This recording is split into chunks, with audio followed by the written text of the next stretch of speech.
lie that you told had the biggest impact on someone else's life? 1. Organized a party and invited a lot of people. My friend had been hanging out with a girl who was new in town. I invited her too. He was, and still is, short, chubby, hairy, rarely the smartest in the room, but an unimaginably kind and nice human being. She was pretty and hanging out in a group where guys heavily outnumber girls. I thought she was using him because he had a car, just to drive her around. That day he asked me if I thought he had a chance if he made a move on her. Smelling the defeat already, I told him absolutely dude. At least he would get rejected and be able to move on instead of orbiting her. It worked though, and they are still together almost 8 years later.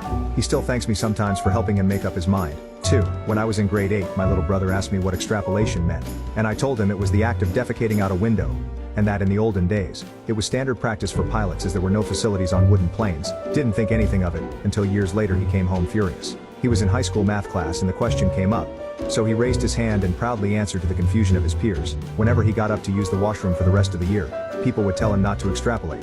3.